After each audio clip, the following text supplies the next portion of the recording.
Voilà, shalom, chers frères et sœurs, soyez encore une fois de plus abondamment bénis. Nous sommes dans la suite de notre explication sur les 10 commandements de Dieu. Voilà, et dans la vidéo numéro 281, nous avons expliqué et interprété les 2 premiers commandements. Et donc aujourd'hui, nous allons continuer avec le 3e commandement et nous allons descendre avec les autres qui restaient. Voilà, donc je vous prie de m'écouter attentivement encore une fois de plus. Voilà, parce que il y a des vérités que nous sommes obligés vraiment de vous expliquer en prenant notre temps sur les 10 commandements, parce que c'est très très important. Quand une vérité est très importante, il faut vraiment prendre le temps de bien l'expliquer pour que les gens puissent vraiment bien comprendre.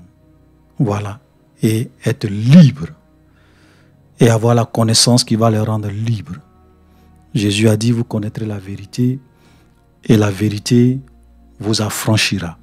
Donc aujourd'hui, dans cette vidéo, qui est la vidéo numéro 282, donc la suite de la vidéo numéro 281, nous allons commencer avec le 3e commandement. Donc le 3e commandement dit, tu ne prendras point, donc Exode, on est toujours dans Exode chapitre 20, voilà, Exode chapitre 20, nous sommes au verset 7.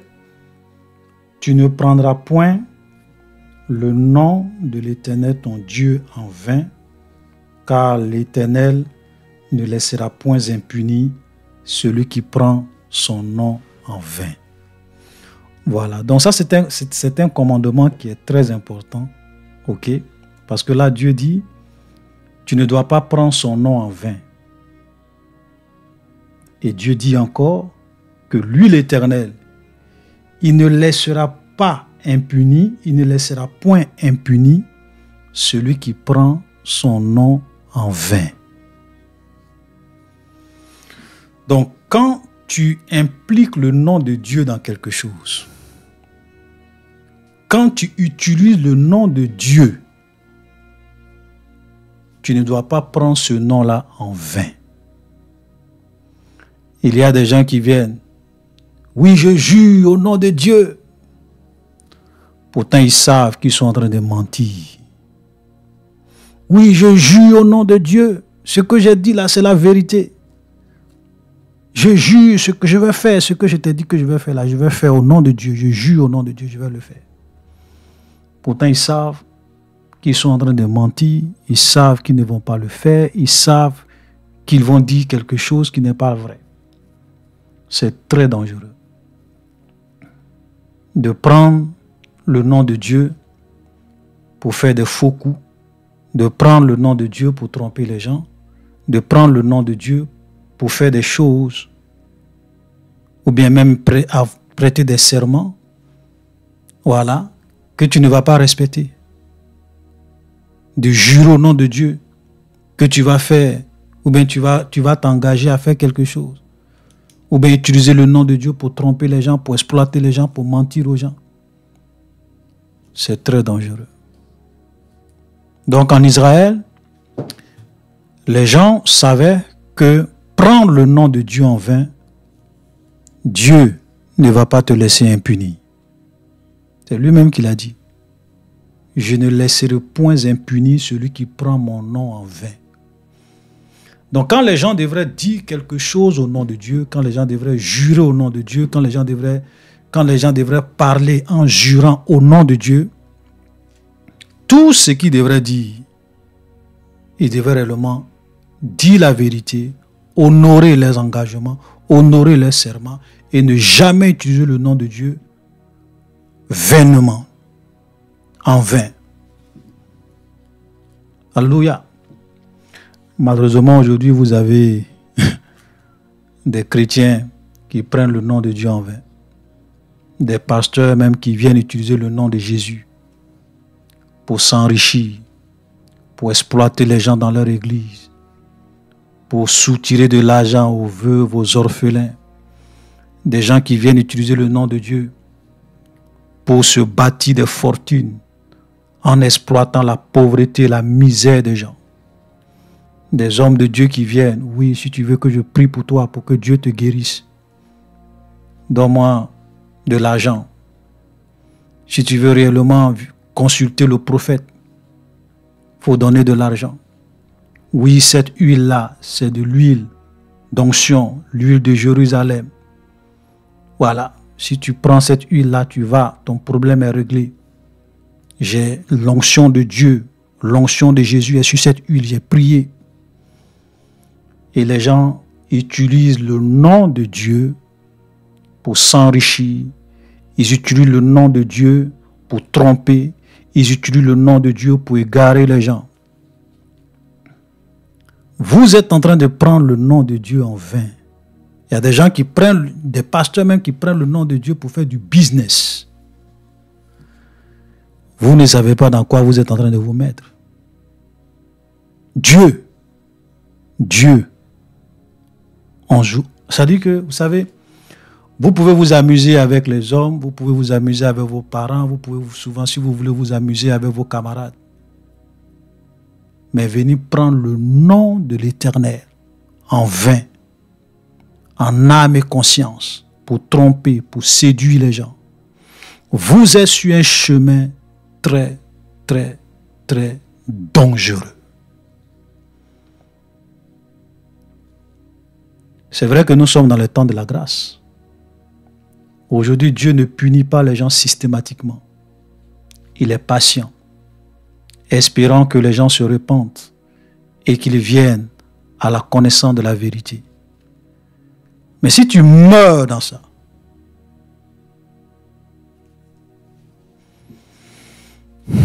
sache que tu vas faire face au seul Elohim d'Israël. Et la Bible dit que c'est une chose terrible de tomber entre les mains de Dieu. C'est une chose terrible de tomber sous le jugement de Dieu. Terrible. Vous savez, si tu as un problème avec quelqu'un, Dieu peut te secourir. Si tu as un problème avec des hommes, tu as un espoir. Dieu est plus puissant que les hommes. Tu as un problème même avec des sorciers. Tu as un espoir. Dieu est plus puissant que les sorciers. Les démons veulent t'attaquer, tout ça. Même le diable, tu as un espoir. Dieu peut. Maintenant, si tu as un problème avec Dieu lui-même, qui va te secourir? Si Dieu lui-même décide de te punir,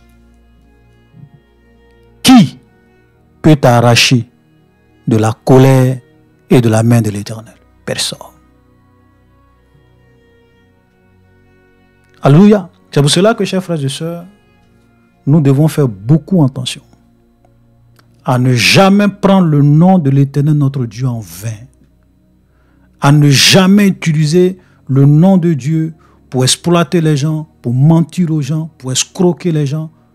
Parce qu'il y a des gens qui, de façon sincère, surtout quand on vient leur dire, oui, Dieu a dit, oui, Dieu veut, oui, Dieu est dans cette telle chose, oui, Dieu est... Les gens souvent,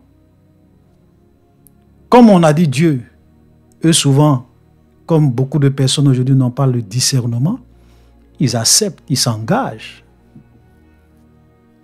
Mais ils s'engagent pourquoi? Parce que pour certains, ils se disent qu'ils sont réellement en train de faire ce que Dieu leur a dit. Ils sont en train de réellement donner l'argent pour l'œuvre de Dieu, donner leurs offrandes pour l'œuvre de Dieu, venir acheter l'huile qui est là.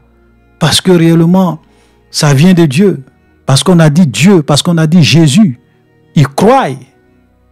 Pourtant, Dieu n'est pas dedans. Les gens utilisent le nom de Dieu en vain pour s'enrichir et pour exploiter. Vous êtes sur un chemin dangereux. Car l'Éternel ne laissera point impuni celui qui prend son nom en vain. Donc ça fait qu'en Israël, quand tu jures au nom de Dieu, ce que tu dis, tu dois l'honorer. Quand tu prêtes un serment au nom de l'Éternel, tu dois réellement l'honorer. Ça fait que même quand on voulait forcer des gens à dire la vérité, on te dit jure au nom de l'Éternel. Et tu sais que si tu jures au nom de l'Éternel, tu es obligé de dire la vérité. Voilà. Il y a des gens qui s'en vont même à la justice. Ils jurent sur la Bible. Mais quand tu jures sur la Bible, de dire la vérité, rien que la vérité, tu es en train de jurer sur la parole de Dieu. Et la parole de Dieu, c'est Dieu lui-même. Au commencement était la parole était avec Dieu, la parole était Dieu. Dieu est sa parole. Dieu est dans sa parole. Dieu, c'est sa parole. Donc, c'est vrai que c'est symbolique, mais sache que tu es en train de jurer au nom de Dieu quand tu jures sur la Bible. Il y a des gens qui disent, je jure de dire la vérité, rien que la vérité. Et dans tous leurs témoignages, ils vont mentir.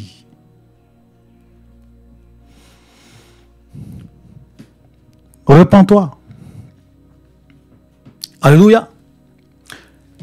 Et je vais vous donner un exemple pour vous montrer combien de fois en Israël, les gens, ceux qui craignaient Dieu, voilà, nous allons prendre un exemple pour vous montrer que ceux qui craignaient Dieu, les prophètes, ok, ceux qui avaient la crainte de Dieu, quand ils jurent, ou bien quand on les fait jurer au nom de l'Éternel, ils sont obligés de dire la vérité. Voilà, ça dit qu'il ne peut pas venir mentir consciemment ou bien dire des faussetés consciemment lorsqu'il jure au nom de l'Éternel, s'il craint le Seigneur, parce que c'est très dangereux. Et l'exemple que nous allons voir, c'est l'exemple du prophète Michée. Ok, c'est une histoire vraiment intéressante. Le prophète Michée avec le roi d'Israël. Alléluia. Donc, c'est dans cette histoire-là, vous trouvez cela dans 1 Roi chapitre 22. Mais je vais juste essayer de résumer. Donc là, c'était le roi d'Israël. Ok, le roi d'Israël qui va s'associer avec le roi de Juda, puisqu'il y avait le royaume de Juda et le royaume d'Israël. Ils étaient séparés. Donc il y avait deux royaumes. Et donc le roi de Juda et le roi d'Israël vont s'associer pour aller réellement en guerre. Ok? Mais avant d'aller en guerre, ils vont décider de réellement consulter les prophètes, tous ceux qui se proclamaient prophètes à cette époque-là. Ils vont les consulter pour voir est-ce que c'est la volonté de Dieu qu'ils puissent réellement partir et faire cette guerre.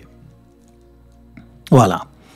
Et donc les prophètes vont venir, comme d'ailleurs on le constate un peu partout, il y a beaucoup de faux prophètes. Donc il y a beaucoup de faux prophètes qui vont venir, qui vont prophétiser au roi Josaphat, devant le roi Josaphat et devant le roi d'Israël, de bonnes choses.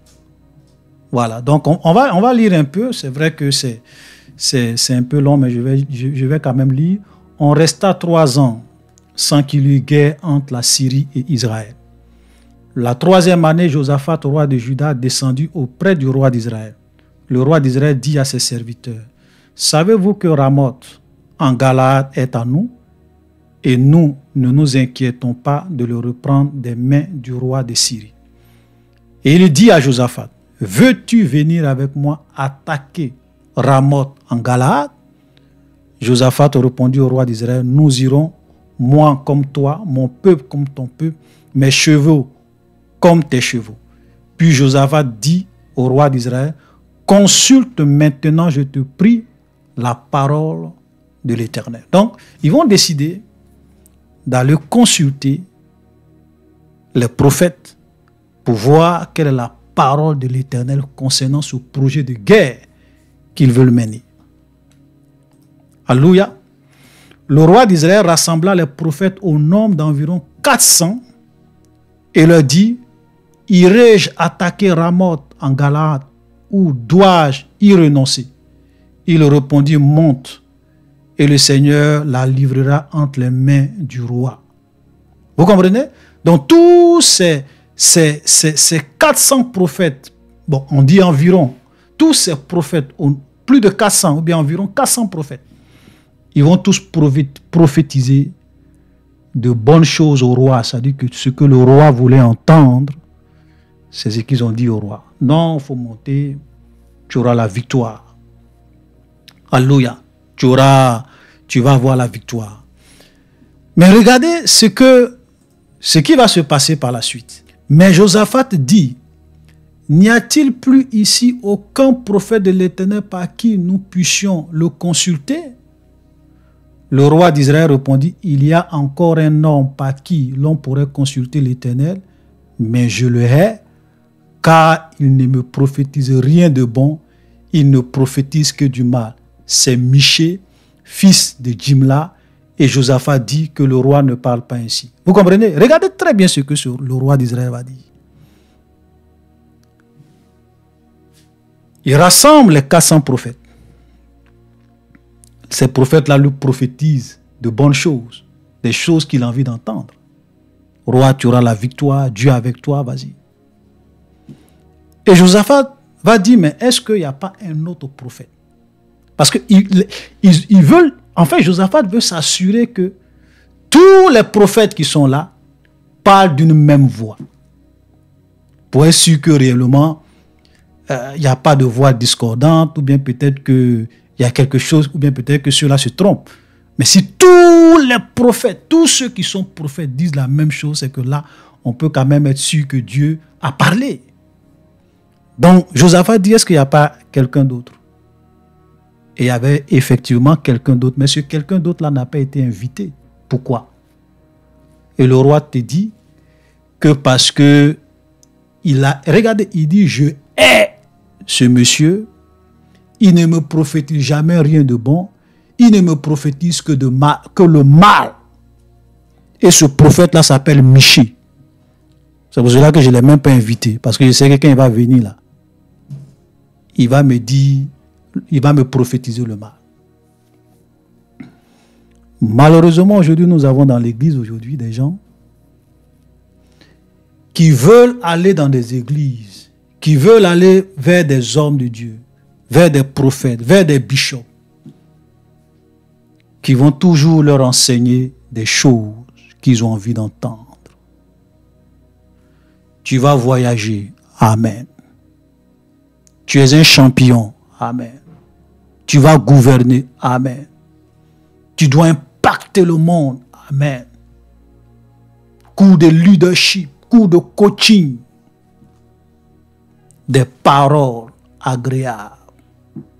Agréables. Les gens ne veulent pas entendre des paroles qui ne sont pas agréables. Et beaucoup de personnes aujourd'hui choisissent leur église en fonction du type de message qu'on leur prêche. Ils vont dans les églises des pasteurs qui vont leur dire des choses qu'ils ont envie d'entendre.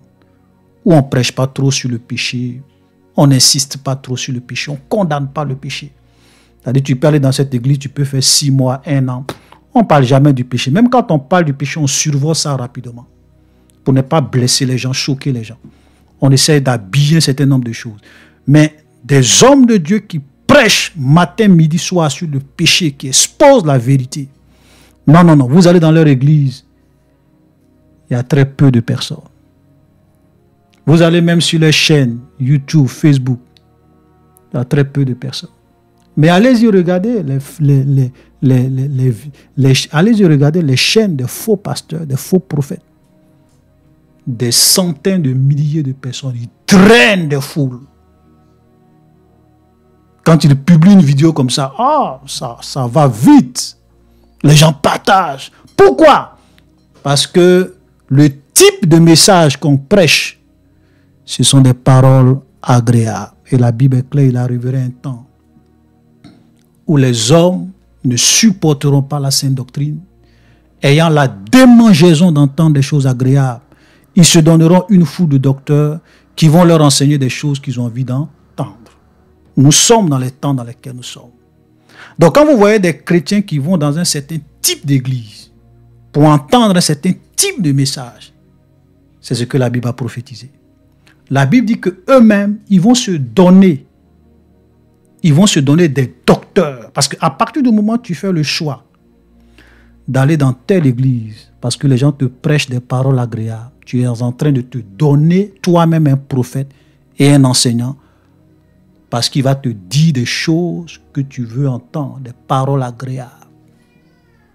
Ça ne date pas d'aujourd'hui, frère. C'est pour cela que je vais vous dire une chose. Et je le dis à tous ceux qui servent Dieu de tout leur cœur, de façon honnête, et qui prêchent la vérité. Ne soyez jamais influencés par le nombre et ne vous découragez jamais.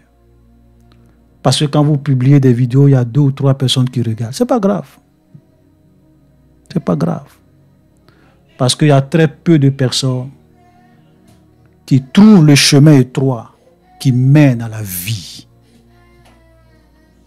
Il y a très peu de personnes qui trouvent le chemin qui mène à la vie. Le chemin étroit qui mène à la vie. Jésus a dit, ils sont peu. Mais le chemin qui mène à la mort, large est le chemin qui mène à la mort. Il y a plusieurs qui rentrent par là. Nous avons aujourd'hui une génération de chrétiens qui n'aiment pas la vérité. Ils aiment les choses agréables. Ils aiment les pasteurs qui vont leur dire un certain type de message qui sonne bien à l'oreille, qui est agréable à entendre, qui ne choque pas, qui ne blesse pas. C'est normal. C'est normal. Tous les grands prophètes de Dieu ont toujours été combattus, rejetés de leur vivant. La plupart. Noé a prêché.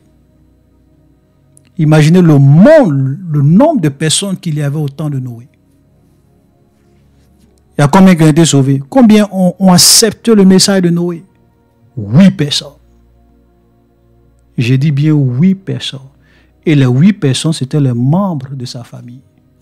Ou bien les membres proches de sa famille.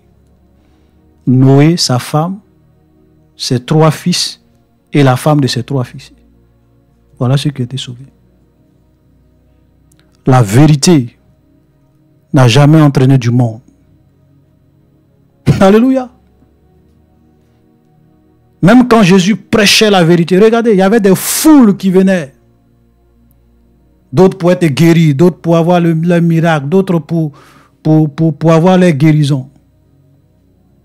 Mais quand Jésus est allé à Jérusalem, qu'est-ce qu'on a dit? Crucifiez-le, crucifiez-le, crucifiez-le.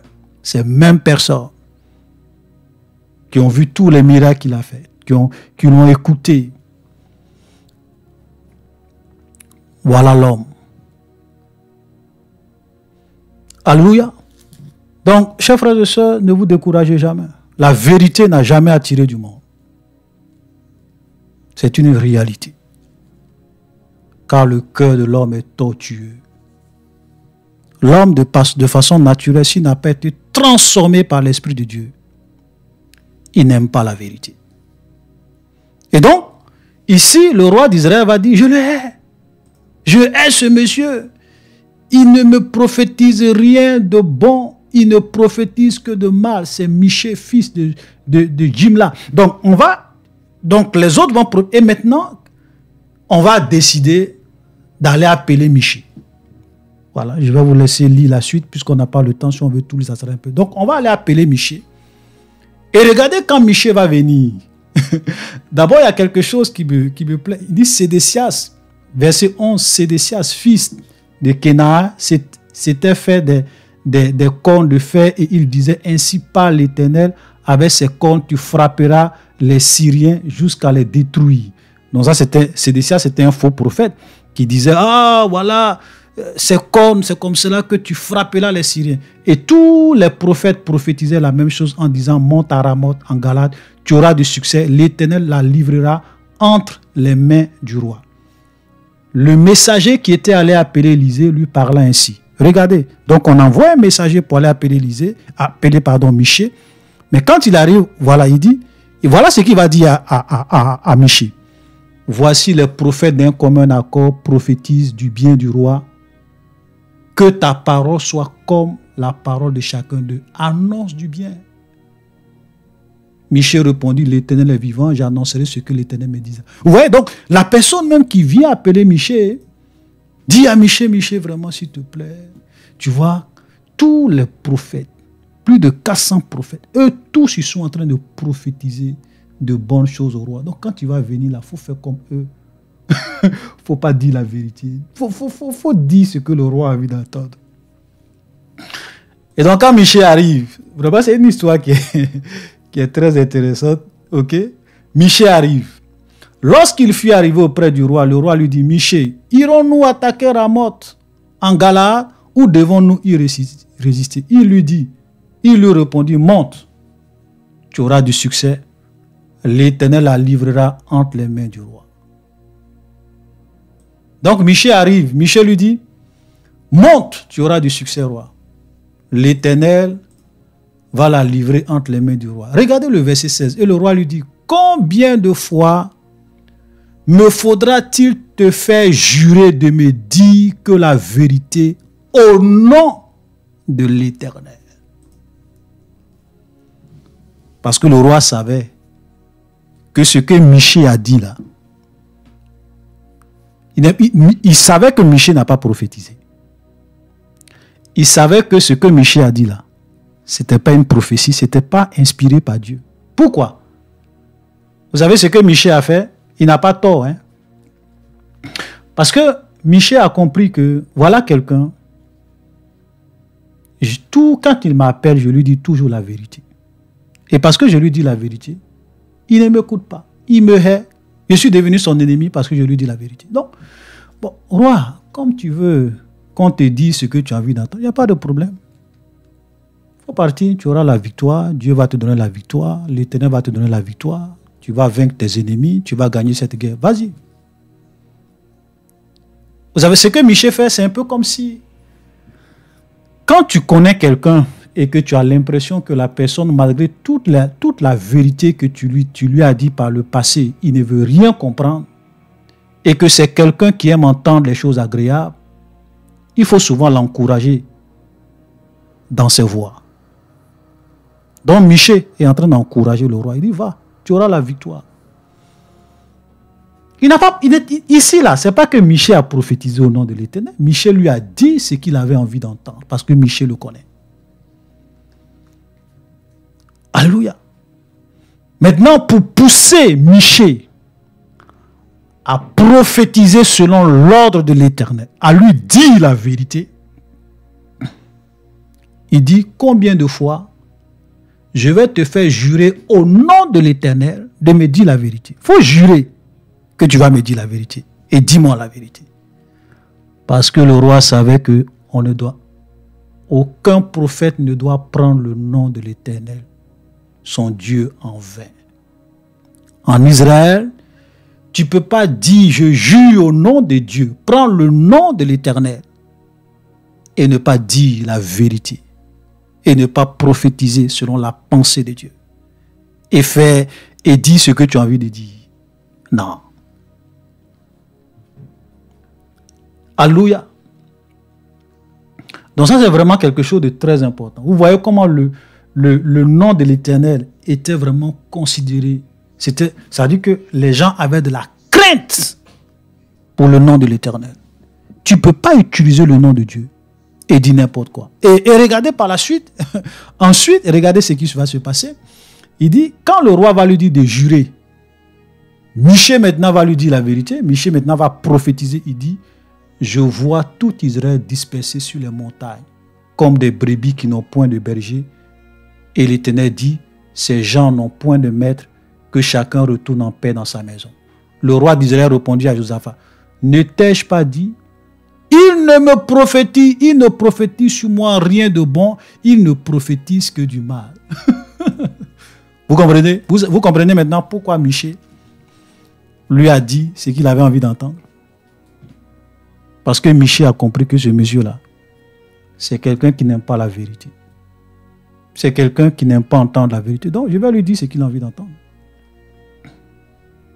Alléluia. Voilà. Donc, et quand Michée prend le nom de l'Éternel, quand maintenant on lui fait jurer au nom de l'Éternel, Michée maintenant prophétise et donne la vision que Dieu lui a montrée, la révélation que Dieu lui a montrée. Et il dit, je vois, alléluia, je vois tout Israël dispersé sur les montagnes, comme des brebis qui n'ont point de berger. Et l'Éternel dit, ces gens n'ont point de maître, que chacun retourne en paix dans sa maison. En un mot, Dieu est en train de dire, voilà la pensée de Dieu. Je jure au nom de l'Éternel, je te dis maintenant la pensée de l'Éternel. Je te prophétise ce que Dieu m'a montré. Tu n'auras pas la victoire. Vous allez là, vous allez vous faire détruire. Vos ennemis vont vous disperser. Donc, ce n'est même pas la peine de partir. Tous tes soldats que tu as rassemblés là, que chacun retourne dans sa maison en paix. Parce que tu n'auras pas la victoire. Et il dit au roi de Josaphat, je ne t'ai pas dit, ce monsieur-là, il ne me prophétise jamais le bien, il me prophétise que du mal. Alléluia. C'est vrai qu'il y a quelque chose qui se passe après, où Ézéchiel va dire qu'il a vu le Seigneur assis sur son trône, et toutes les armées des cieux étaient assis devant le Seigneur. Le Seigneur dit, mais qui je vais envoyer pour aller réellement tromper,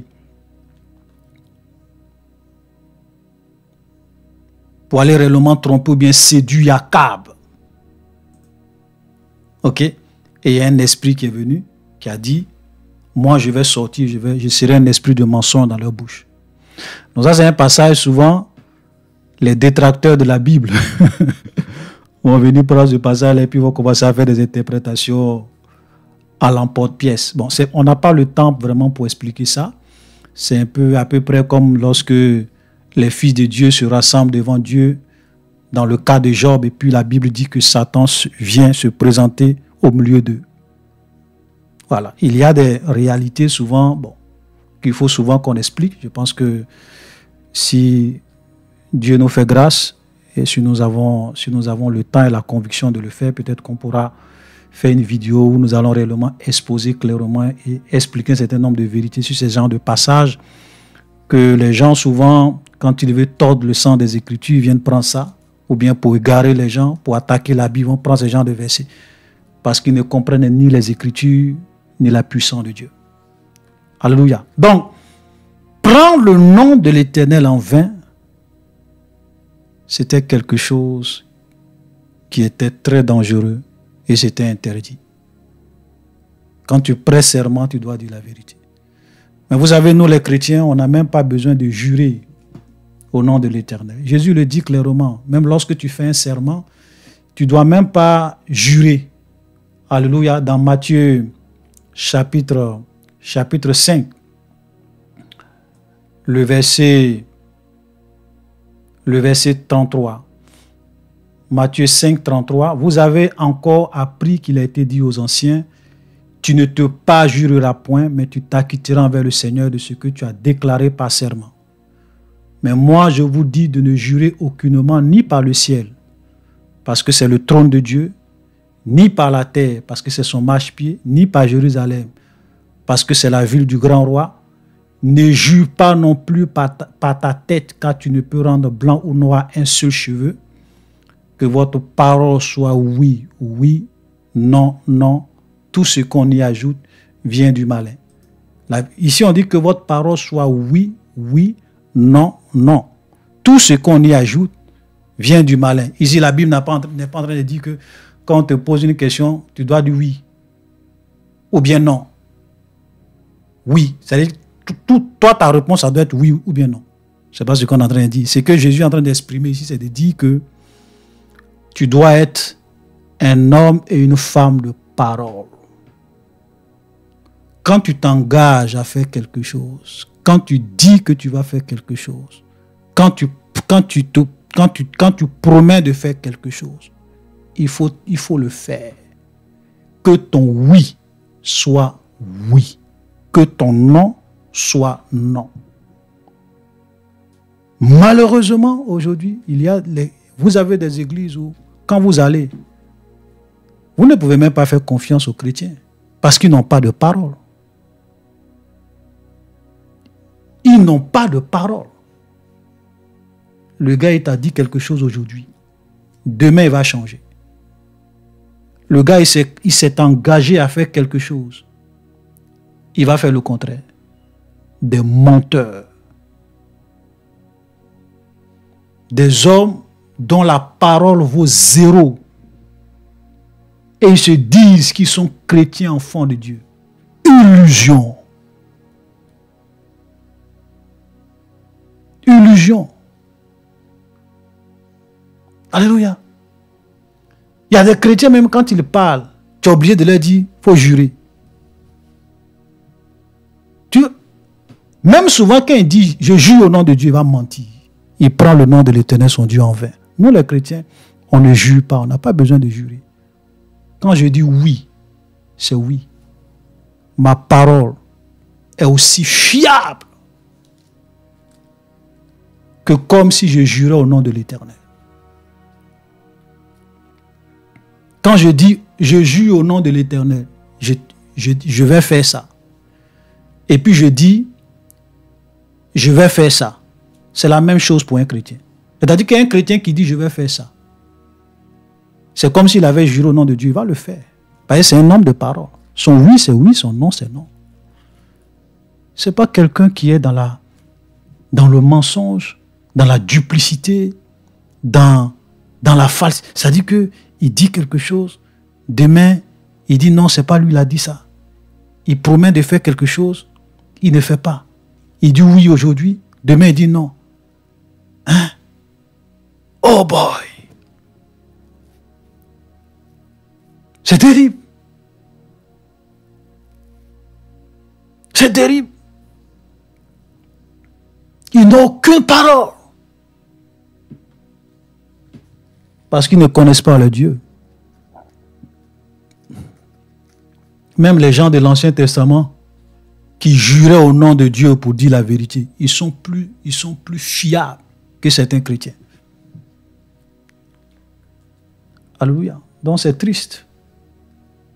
Donc dans la nouvelle alliance, nous on n'a pas besoin de jurer. On ne prend pas le nom de l'Éternel de Dieu en vain. Notre oui c'est oui. Notre non c'est non. Nous ne sommes pas des menteurs. Nous ne nous réunions pas nous-mêmes. Nous ne réunions pas notre parole. Voilà des vrais chrétiens. Alléluia. Donc ça c'est vraiment le troisième commandement. Tu ne prendras pas le nom de l'Éternel ton Dieu en vain, car l'Éternel ne laissera point impuni celui qui prend son nom en vain.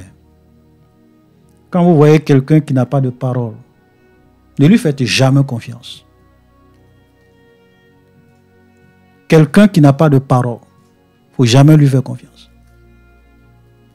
Voilà. Frère, vous savez, il y a des chrétiens qui pensent que être chrétien, ça veut dire qu'on est naïf. Être chrétien, c'est pas être stupide. Jésus a dit, soyez sages et prudents. Je vous envoie comme des brebis au milieu des loups. Soyez prudents et soyez sages. Un enfant de Dieu ne fait pas confiance à n'importe qui. Il ne se confie pas à n'importe qui. Voilà. Parce que tous les chrétiens que vous voyez souvent dans les églises là, même souvent parmi eux, il y a des païens qui sont mieux que des chrétiens. Il y a des païens qui te donnent sa parole là. Sa parole est fiable. Et il y a des gens qui se disent chrétiens. Même leur parole n'a aucune valeur. Tu ne peux pas accorder du crédit à leur parole. C'est triste, mais c'est la vérité. Alléluia. Troisième commandement. Donc nous allons maintenant voir le quatrième commandement. Voilà, qui est toujours en rapport avec Dieu. Souviens-toi du jour du sabbat. Pardon, souviens-toi du jour du repos pour le sanctifier. Tu travailleras 6 jours et tu feras tout ton ouvrage. Mais le 7e jour est le jour du repos de l'Éternel ton Dieu.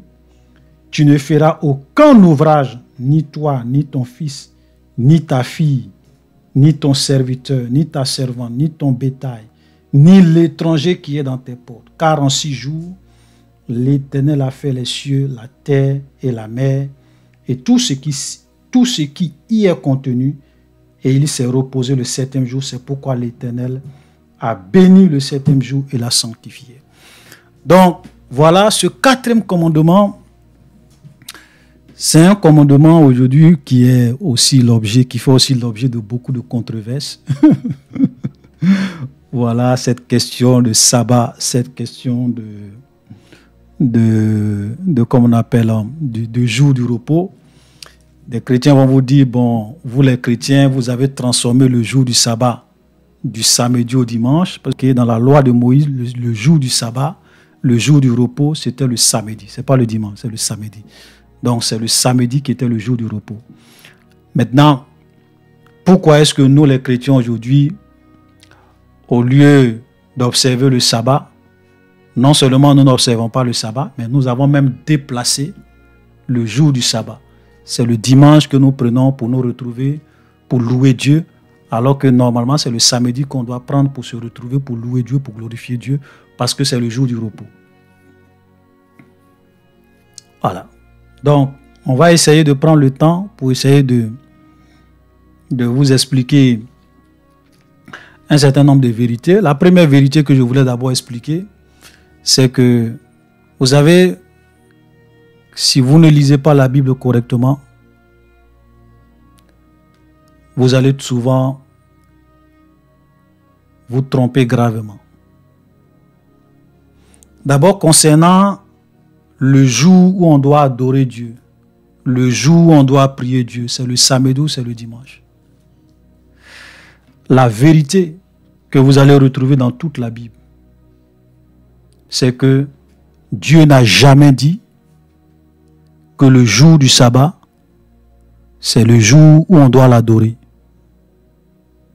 C'est le jour où on doit se retrouver dans un bâtiment pour le louer, pour le chanter, pour le glorifier, pour l'exalter, pour danser, pour le remercier, pour lui rendre des actions de grâce. Dieu n'a jamais dit. Dieu n'a jamais lié.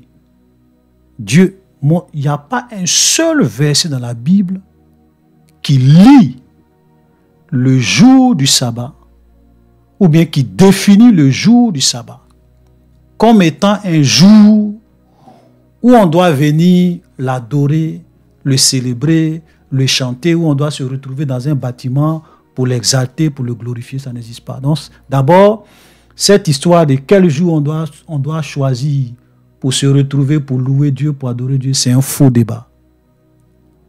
Un faux débat. Ceux qui disent que c'est faux, montrez-moi un seul passage dans toute la Bible, une seule loi, une seule ordonnance, un seul commandement ou bien un seul précepte où Dieu a dit à son peuple, le jour du sabbat est le jour consacré pour louer Dieu, pour adorer Dieu, pour chanter Dieu. Vous avez écrit, ça n'existe pas. Le jour du sabbat, dans l'Ancien Testament, on va aller pas à pas. Le jour du sabbat dans l'Ancien Testament, c'était le jour du repos. Et tu ne dois rien faire comme activité ce jour-là. C'est-à-dire que même sortir, aller te promener ou bien pour aller ramasser du bois, c'est interdit. Et nous allons voir. Nous allons voir quelque chose. Parce que souvent les gens disent, on va aller doucement. Souvent, les gens disent, Dieu a dit, souviens-toi du jour du repos pour le sanctifier. Donc, comme Dieu a dit, souviens-toi, ça veut dire que les Abraham, les Isaac, les Jacob, là, ils observaient le sabbat. Mensonge. Aucune trace dans la Bible qui prouve que Adam, lorsqu'il est sorti du jardin d'Éden, on va aller tout à l'heure dans le jardin d'Éden, aucune preuve dans la Bible que lorsque Adam est sorti du jardin d'Éden, il observait le sabbat. Première des choses. Aucune preuve dans la Bible que Abraham observait le sabbat. Isaac observait le sabbat. Jacob observait le sabbat. Aucune preuve. Si vous en avez, donnez-moi la référence dans les commentaires. Je suis disposé à apprendre de vous. C'est vrai que peut-être que j'ai lu la Bible, peut-être qu'il y a des choses qui m'échappent. Oui, c'est possible. Montrez-moi. Ça n'existe pas. En tout cas, ça, je n'ai pas vu.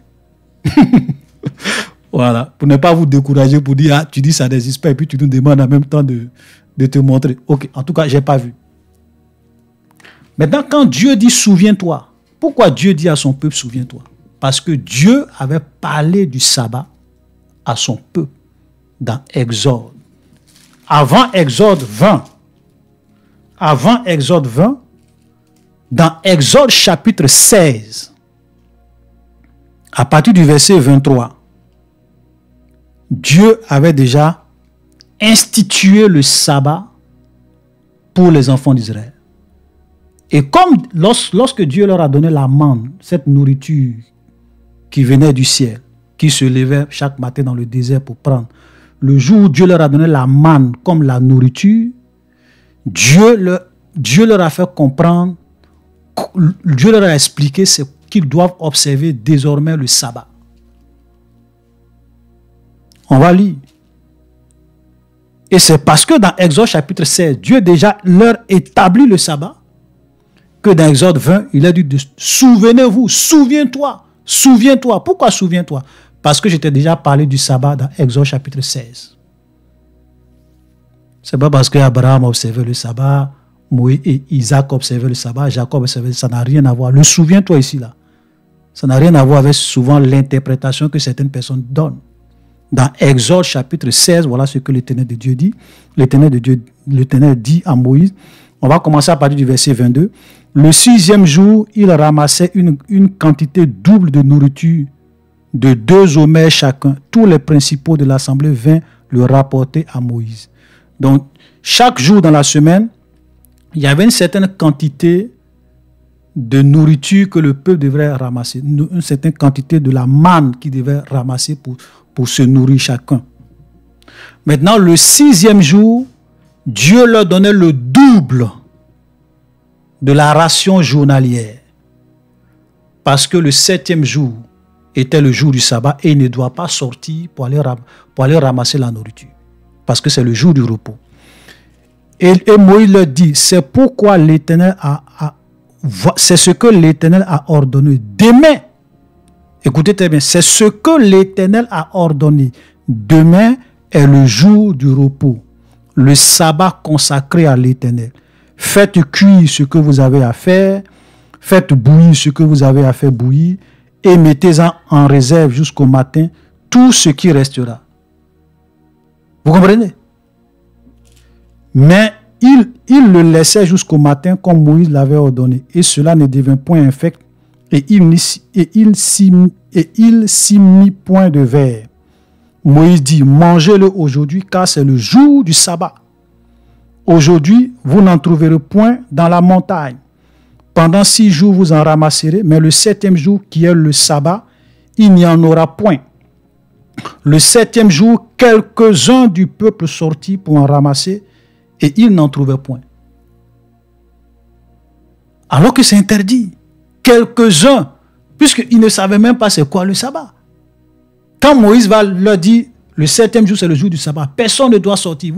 C'est pour cela que Dieu vous donne la double portion de votre nourriture le 6e jour, parce que le 7e jour, vous ne devez rien faire, vous ne devez pas sortir, vous devez rester chez vous à la maison et vous reposer. C'est le sabbat de Dieu. Regardez, quelques-uns vont sortir le 7e jour, pensant qu'ils vont pouvoir aller ramasser la nourriture. Quand ils sont partis, ils n'ont rien trouvé.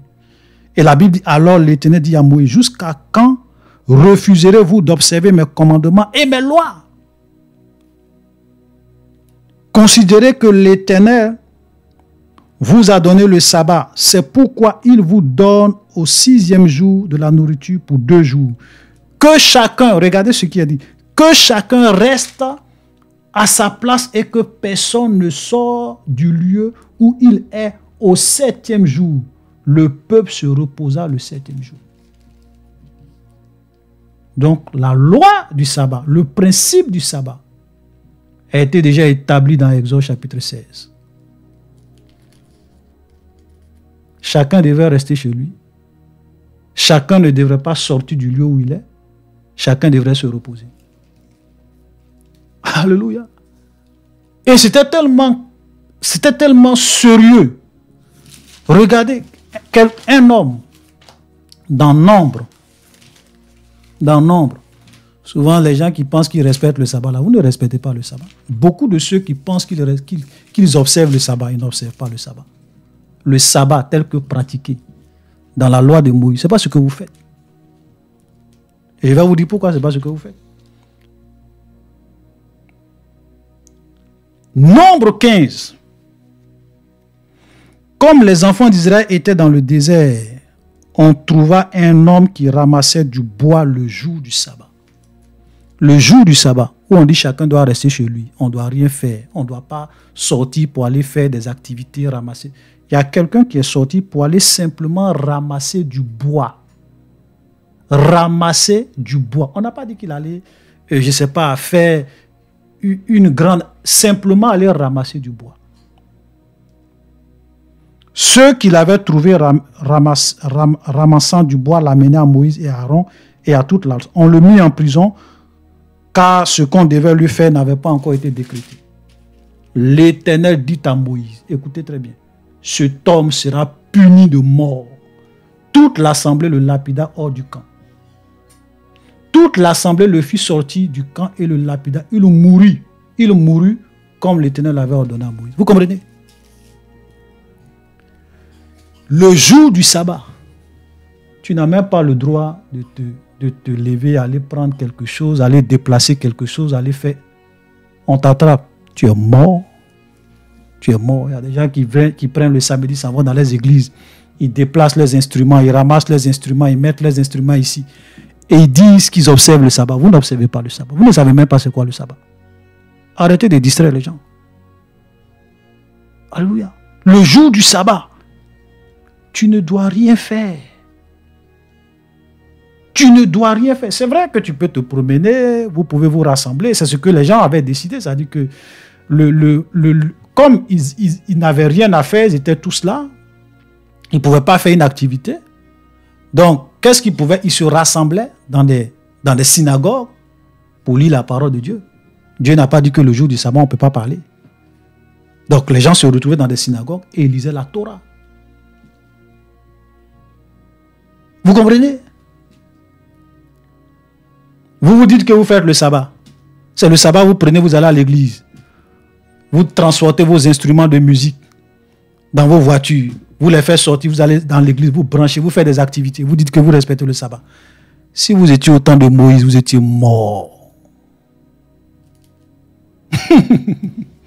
Alléluia. Même quand Jésus faisait simplement une guérison le jour du sabbat dans une synagogue, on dit à Jésus, c'est le jour du sabbat. Pas d'activité, pas de guérison, non. Vous comprenez? Mais eux, ils avaient vraiment tellement exagéré. Parce que Jésus respectait le sabbat. La Bible dit que Jésus est né sous la loi. Jésus est né sous la loi. Donc, Jésus respectait la loi. Jusqu'à ce que tout soit accompli. Et ils accusaient Jésus de violer le sabbat. Jésus leur dit non. Le Fils de l'homme est maître du sabbat. Le sabbat, je suis le maître. Vous n'avez rien à m'apprendre sur le sabbat parce que la loi sur le sabbat, c'est moi, j'ai donné ça à Moïse. Et le jour du sabbat, c'est le jour du repos. Chacun reste chez lui. Vous ne devrez pas faire une activité. Vous ne devrez pas sortir pour aller ramasser des choses, déplacer des choses. Aucune activité. Amen. Même le simple fait de prendre ton lit. Regardez, quand Jésus a guéri ce monsieur, il a dit, prends ton lit et va. Quand les gens l'ont vu en train de transporter son lit, on dit, qui t'a dit de prendre ton lit le jour du sabbat? Qui t'a dit? Ce monsieur qui est sorti pour aller ramasser simplement du bois le jour du sabbat, il est mort. Vous parlez de quoi? Les gens qui aiment souvent parler du sabbat. Est-ce que vous savez c'est quoi le sabbat? Vous pensez que ce que vous faites là, les samedis, vous allez dans vos églises, chanter, danser, déplacer des instruments, sauter.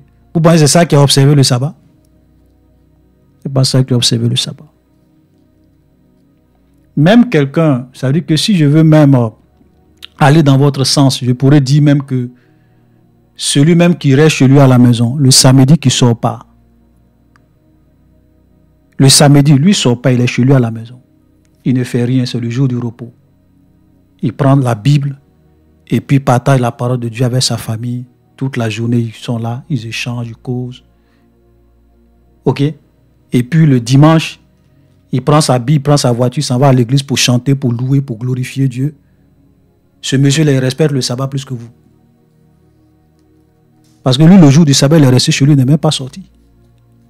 C'est le dimanche qu'il allait louer son Dieu. Dieu n'a jamais dit que c'est forcément le jour du sabbat qu'on doit le louer. Il n'y a pas une loi dans la Bible qui dit ça. Donc, ce n'est pas parce que quelqu'un, le dimanche, il s'en va adorer Dieu, il s'en va louer Dieu, que tu vas dire non, tu ne respectes pas le sabbat. Le sabbat, ça doit être le samedi. C'est le samedi qu'on doit prendre pour louer Dieu, pour adorer Dieu. Où c'est écrit? Où c'est écrit? Où Dieu a donné une loi pour dire que le jour du sabbat, vous devez vous retrouver dans des synagogues, m'adorer, me louer, me chanter, danser pour ma gloire. Où c'est écrit? Moïse même dit aux gens, j'insiste, parce que je veux que les gens comprennent, Moïse même dit aux gens, dans Exode chapitre, il dit que chacun reste à sa place, que personne ne sorte du lieu où il est au 7e jour. Maintenant, c'est quoi le sabbat? Parce qu'avant de dire est-ce que nous on doit respecter le sabbat ou pas, il faut qu'on sache au moins c'est quoi le sabbat. Alléluia.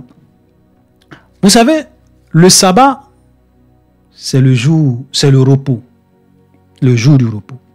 La Bible nous dit ici, dans Exode 20, que Dieu, car en 6 jours, l'Éternel a fait les cieux, la terre et la mer et tout ce qui y est contenu. Et il s'est reposé le 7e jour. Et il s'est reposé le 7e jour, c'est pourquoi l'Éternel a béni le 7e jour et l'a sanctifié.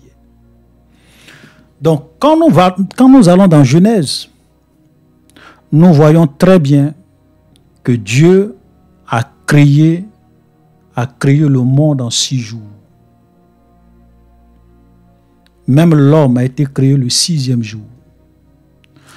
Donc, le 7e jour pour Dieu, c'était le premier jour pour Adam. C'était le premier jour pour l'homme. Écoutez-moi très bien.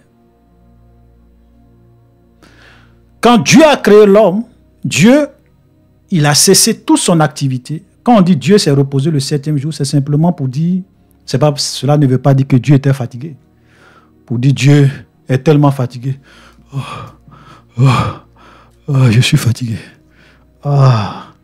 Mon travail de création, là, je n'ai pas encore fini, mais je vais me reposer le 7e jour un peu. Et puis, après, je vais continuer. C'est pas parce que souvent, nous, les hommes, malheureusement, il faut qu'on puisse comprendre les choses de Dieu comme cela doit être compris. OK? Donc, quand on dit Dieu s'est reposé, ça veut dire que Dieu avait déjà achevé tout ce qu'il avait à faire. Dieu avait achevé l'œuvre de la création. Tout l'œuvre de la création, le 6e jour. Donc, le 7e jour, il n'avait rien à faire. C'est pour cela qu'on dit, c'est un peu comme si Dieu s'est reposé. Mais ce n'est pas que Dieu était fatigué. Il n'avait plus rien à faire. Donc, le 7e jour, l'homme qui a été créé le 6e jour, il est rentré dans le repos de Dieu. Dieu a mis toutes choses à sa disposition. Dieu a tout créé pour qu'il puisse en jouir. Ok, l'homme était dans un repos parfait, un repos extraordinaire. Le repos dans son corps, dans son âme, dans son esprit. Il était en parfaite communion avec son Dieu. Il était dans le repos de Dieu, dans le Shabbat de Dieu.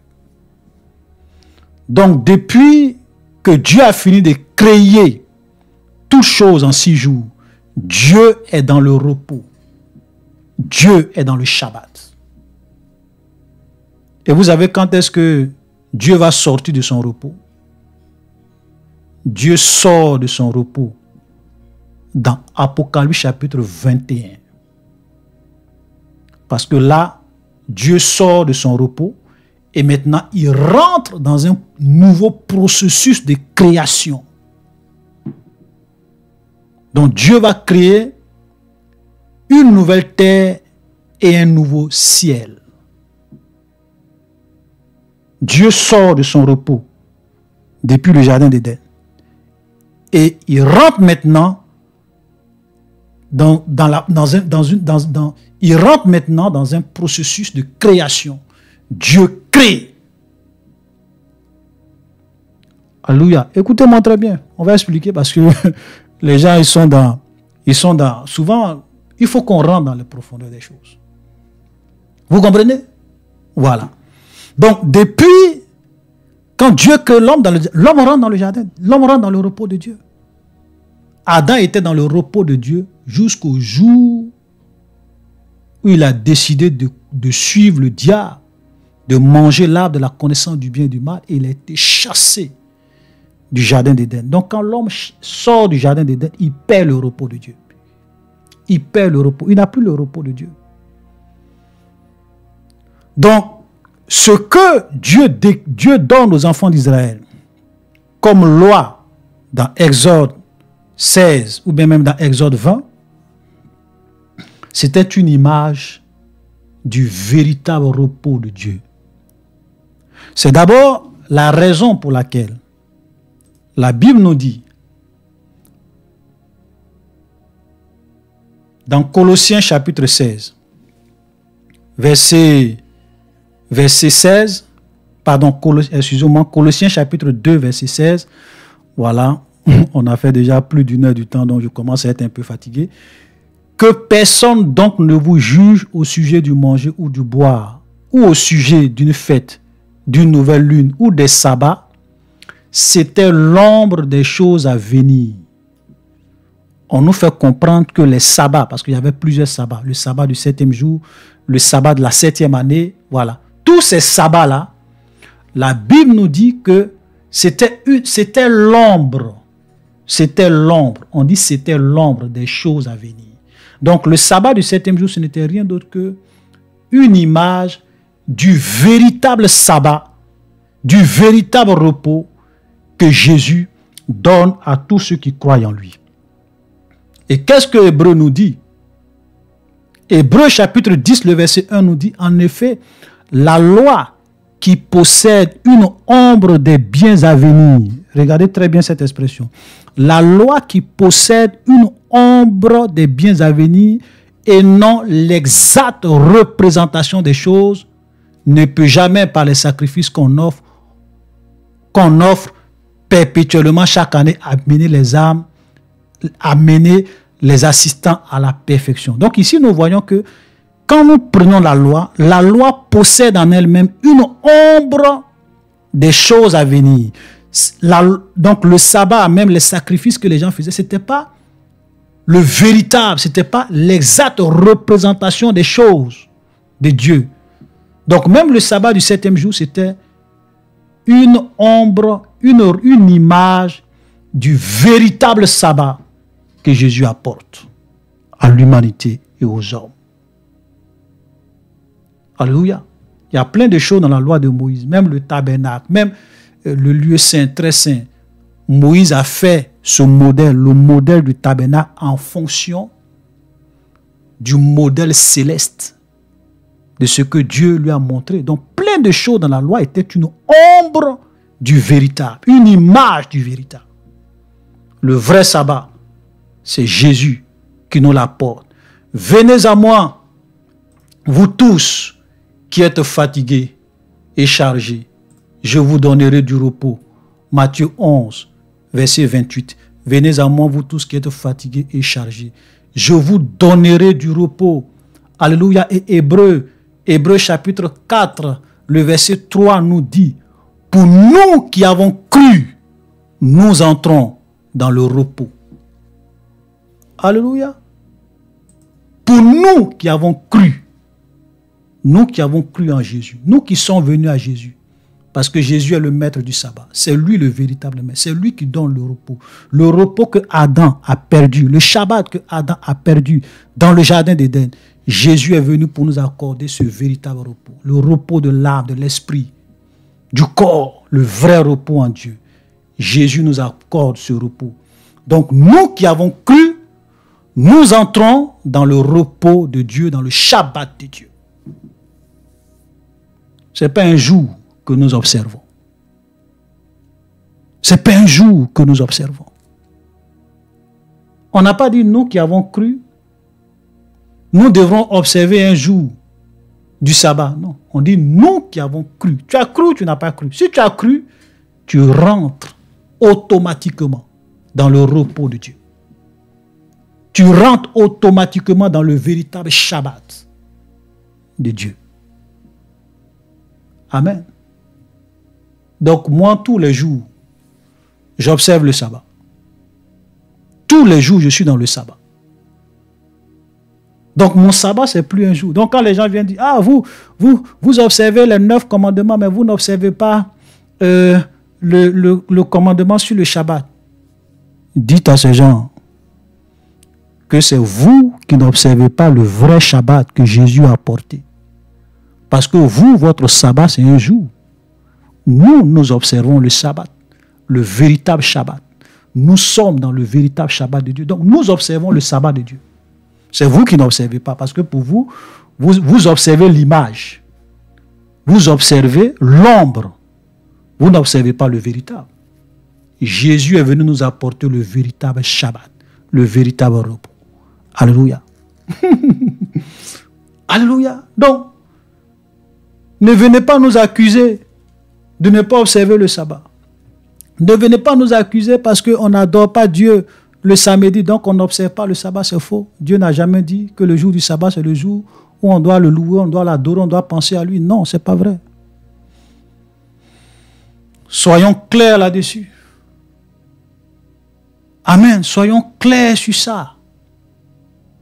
Et quand Dieu va créer cette nouvelle terre et un nouveau cieux, nous allons rentrer dans l'éternité, où il n'y aura plus ni douleur, ni souffrance, ni pleurs, ni cris, car les premières choses ont disparu. Nous allons entrer dans le Shabbat éternel. Alléluia. Donc, nous refusons et nous refutons tous ceux qui nous disent qu'on n'observe pas le sabbat. Nous refutons tous ceux qui disent que nous avons changé le jour du sabbat. Comme l'apôtre Paul le dit, qu'un tel fait une distinction entre les jours, un tel autre les considère tous égaux, que chacun agisse selon la conviction qu'il a. Voilà. Vous savez, même quelqu'un, je vais vous dire une chose peut-être qui va un peu vous surprendre, même quelqu'un qui dit que lui, il observe le sabbat qui est le samedi, donc lui, il observe le jour du sabbat qui est le samedi. Je n'ai pas de problème. C'est vrai. Voilà, j'ai pas de problème.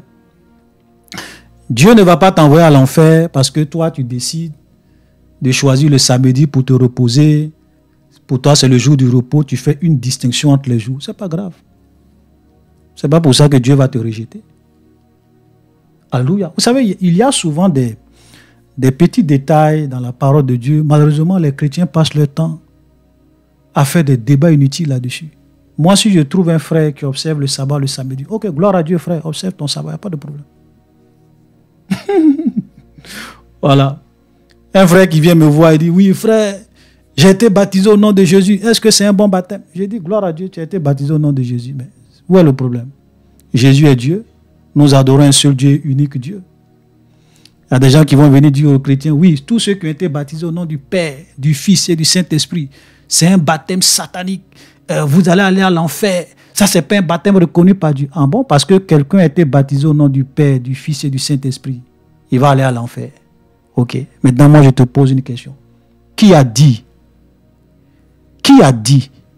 aller par tout le monde entier, prêcher la bonne nouvelle? Ceux qui auront cru, baptisez-les au nom du Père, du Fils et du Saint-Esprit. Qui a dit ça? Donc, ceux qui baptisent les gens au nom du Père, du Fils, ils ont inventé. Ils ont inventé. Et ils vont dire, non, mais frère, tu vois que quand les apôtres, quand le Saint-Esprit est descendu sur les apôtres, dans les actes, on voit que les apôtres ont baptisé les gens au nom de Jésus. Ils ont dit que chacun de vous soit baptisé au nom de Jésus. On a plusieurs versets dans les actes où les gens ont été baptisés au nom de Jésus. J'ai dit oui, mais c'est quoi le problème? Vous-même, vous dites, parce que ceux souvent qui refutent le baptême au nom du Père, du Fils et du Saint-Esprit disent que Jésus c'est le Père. Non, ils disent que le Père c'est Jésus. Le Fils c'est Jésus. Le Saint-Esprit c'est Jésus parce qu'ils croient en la doctrine du modalisme dont j'ai déjà parlé de cette doctrine, la Trinité et le modalisme, les deux doctrines sur la perception de Dieu. Ils croient en le modalisme. Ils disent que Jésus c'est le Père, Jésus c'est le Fils. C'est une seule personne qui joue des rôles différents. Ok. Maintenant, si quelqu'un a été baptisé au nom du Père, il a été baptisé au nom du Fils, il a été baptisé au nom du Saint-Esprit, il a été baptisé au nom de qui? Il a été baptisé au nom de qui? Ou bien le Père, c'est plus Jésus? Ou bien le Fils, c'est plus Jésus? Ou bien le Saint-Esprit, c'est plus Jésus, selon vous? Des débats inutiles. Inutiles. Vous voyez? Les débats sur le sabbat. Des débats inutiles. Des petits sujets comme ça. Ils vont prendre ça pour charger ça sur les têtes. En train d'embrouiller les gens.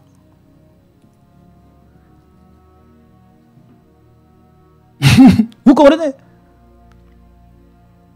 Au contraire, même c'est nous qui croyons à la Trinité là. C'est nous qui devrons vous dire que le baptême au nom de Jésus, ça pose un problème parce que nous croyons qu'il y a un seul Dieu en trois personnes distinctes. Mais vous croyez qu'il y a un seul Dieu en une seule personne qui joue des rôles différents. Le Père, le Fils et le Saint-Esprit. Donc quand on baptise quelqu'un au nom du Père, du Fils et du Saint-Esprit, vous dites non, ce baptême-là n'est pas valable. Alors que vous dites que le Père c'est Jésus, le Fils c'est Jésus, le Saint-Esprit c'est le même Jésus. On ne sait pas. Qu'est-ce que vous voulez? Ça veut dire que quelqu'un qui a été baptisé au nom du Père, du Fils et du Saint-Esprit, c'est au nom de Jésus qu'il a été baptisé. Ou bien il y a combien de pères? Il y a combien de fils? Ou bien il y a combien de Saint-Esprit? C'est pour cela que, frère, je vous encourage, sortez de ces débats stériles. Tu as été baptisé au nom de Jésus, gloire à Dieu. Tu as été baptisé au nom du Père, du Fils et du Saint-Esprit. Gloire à Dieu, c'est au nom du même Dieu unique que tu as été baptisé. L'apôtre Paul même dit que, vous savez ce que Paul dit aux Corinthiens? Ce n'est pas pour baptiser que Jésus m'a envoyé, que Christ m'a envoyé, c'est pour annoncer l'évangile. Ah, Paul, comment Paul tu peux dire ça? Que ce n'est pas pour baptiser que Jésus t'a envoyé, c'est pour annoncer l'évangile. Oui. Parce qu'on peut annoncer l'évangile, quelqu'un peut être sauvé sans être baptisé. Il y a des gens qui ont accepté Jésus, qui n'avaient pas la possibilité, je dis bien la possibilité, comme le brigand à la croix, de se faire baptiser. Il est mort, il est allé au paradis. Donc Dieu va dire que comme tu n'es pas baptisé, tu ne vas pas au paradis. Il y a des sujets, c'est vrai, il y a des sujets qui sont très importants dans la parole de Dieu. Mais souvent, il y a des sujets de moindre importance, sur lesquels on ne doit pas être là en train de blâmer les gens. Baptême au nom de Jésus. Baptême au nom, ça c'est du n'importe quoi. Il veut dire que ce n'est pas important. Sortons de ces débats stériles. Observation du sabbat, oui. Sortons de ces débats stériles. Alléluia. Voilà. Donc, voilà ce que nous pouvons dire sur la question du sabbat. Donc, nous devons comprendre et nous devons réaliser que le sabbat, pour nous les chrétiens, ce n'est pas un jour de la semaine que nous devrons observer. Alléluia. Parce que dès que nous croyons, nous entrons dans le Shabbat de Dieu, dans le repos de Dieu. Alléluia. Voilà la vérité. Il y a même des pays où les gens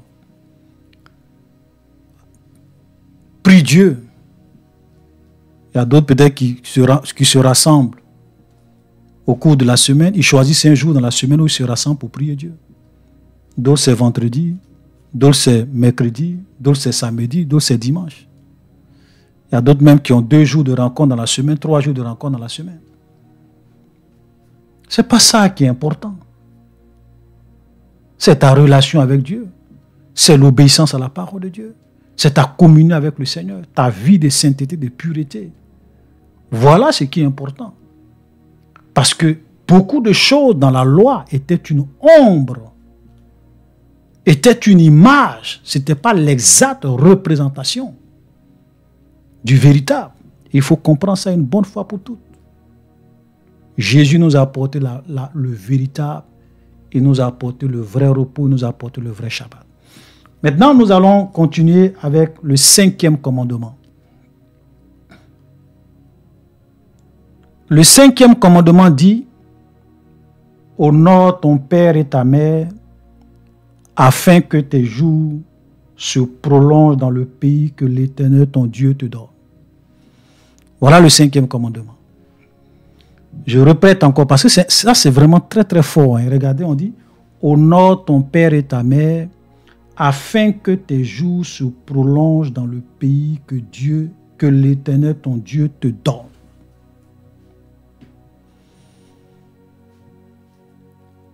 Et en Israël, le respect des parents, le respect du vieillard, le respect des personnes âgées était enseigné aux enfants.